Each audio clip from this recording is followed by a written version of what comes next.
Today we're joined by Stephen Milner of Gen2 Fund Services, Scott Zimmerman of EY, and Ian Cameron of the Washington State Investment Board. Gentlemen, welcome to PrivCap today. Thanks for being here. Thanks, David. Thanks, David. Let's talk about the challenge that private equity faces in the form of data. There's a ton of data that could be collected and shared. There's a huge demand for data about the portfolio companies and many other aspects of the private equity business.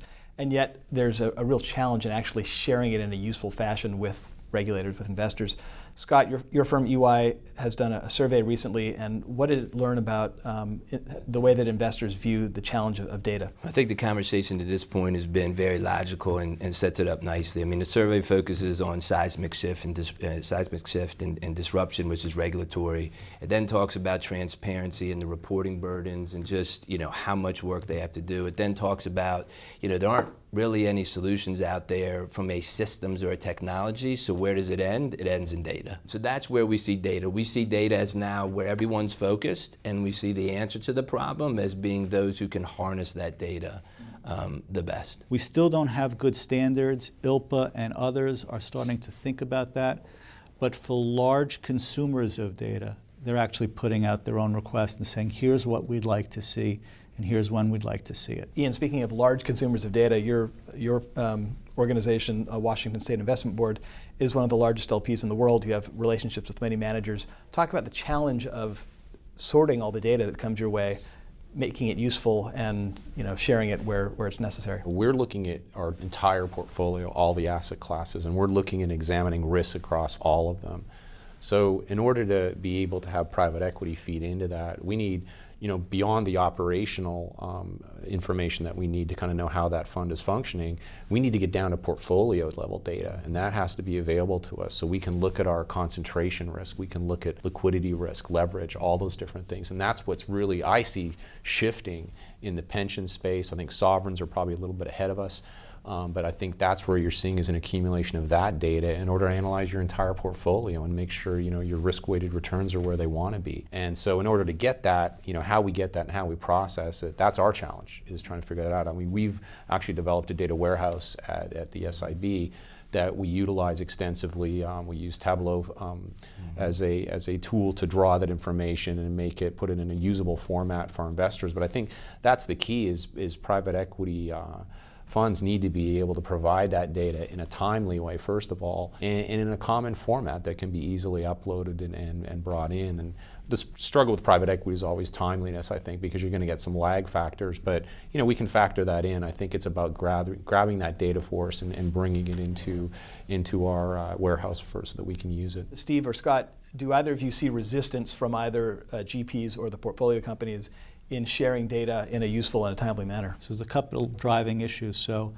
we have some clients, private equity fund client, who may own 25 or 30% of a portfolio company, i.e. they're not in control.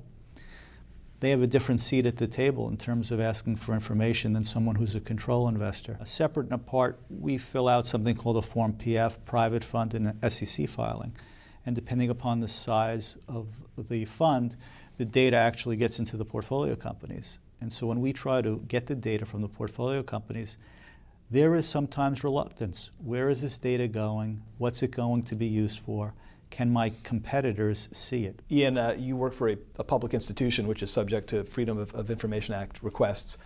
Is there ever a tension between the idea of sharing data with partners and the thought that this might get out there as from a Freedom of Information Act request? Well, if I was a GP, I'd absolutely be concerned about it. There are exemptions, though, that protect trade secrets, that protect competitive advantages that GPs may have. So we have, it doesn't become immediately publicly available. And that's helpful to us. I mean, so it's not without, beyond reason where everything is going to go into the public domain. But I understand that. I mean, that's what GPs are trying to balance, is how much transparency can I provide into the marketplace, basically, without sort of giving up the secret sauce of which makes me a special GP that you want to be a part of. Ian may have a certain data set that that's really important to him. The manager may have another one. Those that are resisting transparency, I think historically transparency tends to win. And those that embrace it early tend to get ahead of the market and figure out how to use that transparency to their own advantage versus resisting it. I agree. I think what we're talking about here is it's a moving train.